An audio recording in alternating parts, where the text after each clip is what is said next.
Let me see my shirt.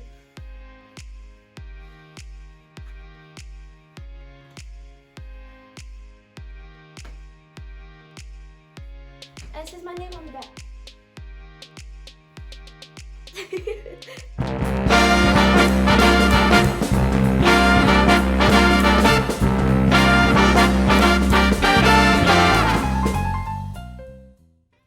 Hi, welcome to my channel, Broadway Keegan, Broadway from a kid's perspective.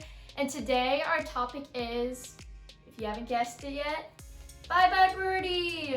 I'm so excited to talk about this show because I was actually in it in 7th grade, which was last year, and I got to play the role of Kim McAfee. That was such a fun role, but what was a little weird for me is that in the show, she's going through this like stage where she thinks she's a woman, she's all grown up, she's really only 15.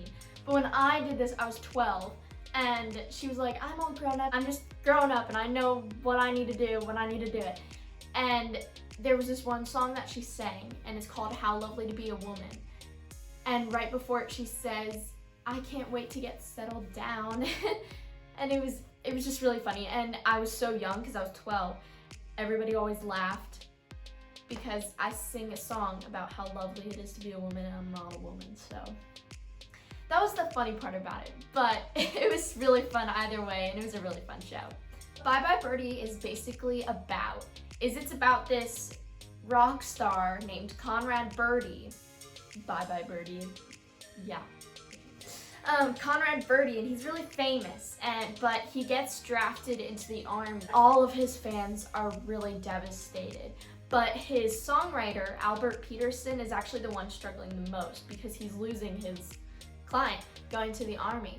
And he's struggling because they were about to record his new song, but Albert's girlfriend, Rosie Alvarez, pushes him to write a new song for Conrad so that he can go perform it to one lucky person. The winner happened to be Kim McAfee from a small little town called Sweet Apple, Ohio, and Conrad gets to sing to her, and she's over the moon because she's like the president of the fan club and everything. But her boyfriend isn't so happy because they just started going steady.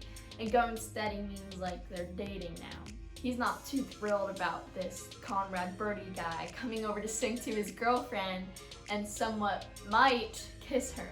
So Bye Bye Birdie was inspired by Elvis Presley because he was actually drafted into the army in 1957. And so they made Conrad Birdie seem like an Elvis Presley.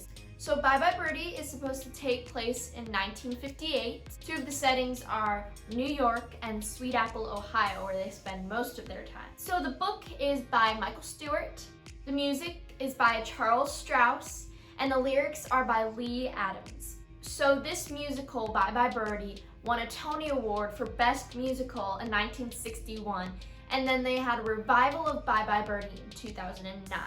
So the original opening date of Bye Bye Birdie is April 14th, 1960, and it ran till October 7th, 1961. They had a total of 607 performances. The original Broadway cast had their run in 3 different theaters.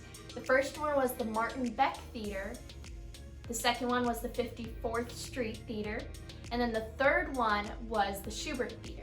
So in the Broadway original cast, Albert Peterson was played by Dick Van Dyke, Rose Alvarez was played by Chita Rivera, Kim McAfee was played by Susan Watson, Conrad Birdie was played by Dick Gautier, Randolph McAfee, the younger brother of Kim McAfee, was played by Johnny Borden, Harry McAfee was played by Paul Lynde, Doris McAfee was played by Mary Jane Miracle, and Hugo Peabody, Kim's boyfriend, is played by Michael J. Pollard.